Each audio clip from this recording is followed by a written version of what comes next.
Hey, what's going on, fellow money lovers? In this video, I have three 1982 no Mintmark Roosevelt dimes that are worth really good money. Now, we're not talking crazy ones in the thousands here. They're ones that you can actually come across in pocket change, and these are all verified sales through auction houses. These modern mint heirs are really cool. They're sought after, they're easily sold. So let me break them down. There's only three of them, and this will only take a few minutes. So even if you're not into collecting money or anything like that, you're probably into turning it into more money. So at least you'll know what to look for in your pocket change the next time you come across a 1982 dime. Our first coin is a 1982 dime, of course. This one graded MS65 full bands. Now, I'll break that down in just a second, but essentially this is a really strong strike coin. This is graded through PCGS, a really large grading house. It weighs 2.27 grams, the standard weight for a dime.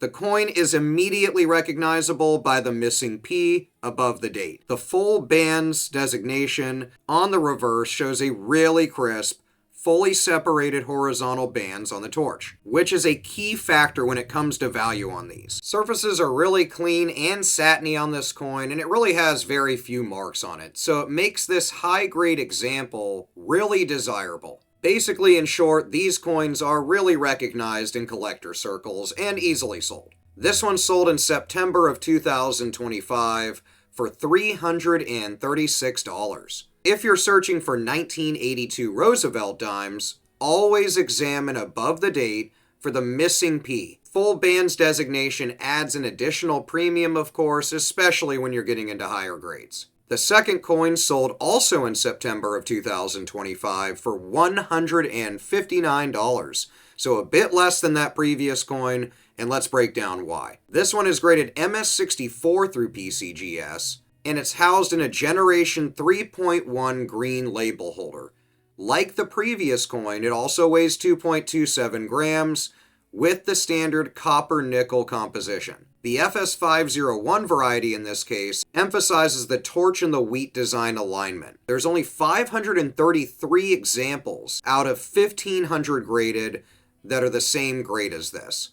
The surfaces are minimally marked though, with natural, satiny luster that's still really beautiful. So this makes it a really attractive mid-grade example, hence why it's sold for that lesser value. One factor to keep in mind is that Generation 3.1 green label holder actually has a factor in the overall value. It's a desirable generation of label holder that collectors tend to enjoy. The third coin, also sold in the same month for $154, is another 1982 no Mintmark Roosevelt dime, but we're back to an MS65 grade here. This one is in a third generation holder. It weighs the same, and this coin represents the high grade end of the mid-range no Mintmark series. Surfaces are smooth, they're lightly satiny, and the strike shows sharp, well-defined bands on the reverse torch. So interestingly, even though it is graded one step higher than that last coin, the auction price was slightly lower. This demonstrates how demand, auction dynamics, and timing influence the realized values. But still, this thing's an excellent example for collectors pursuing high-grade no Mintmark Roosevelt dimes. So when collecting no P dimes, grade alone doesn't guarantee top price. Always consider auction context, holder generation, and surface quality for the real-world values. So a market takeaway is that these three 1982 dimes demonstrate why modern mint heirs remain collectible, right? Prices ranged from $150 to over $300, so they highlight how the clear full bands designation on that torch really plays into effect along with population.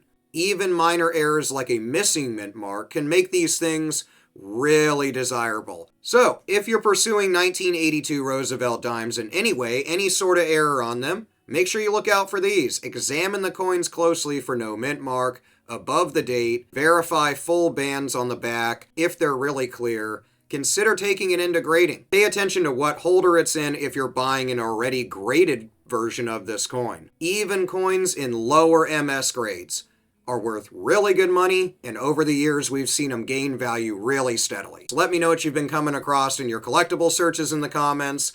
I'll see you guys in the comments, and I'll see you in the next video.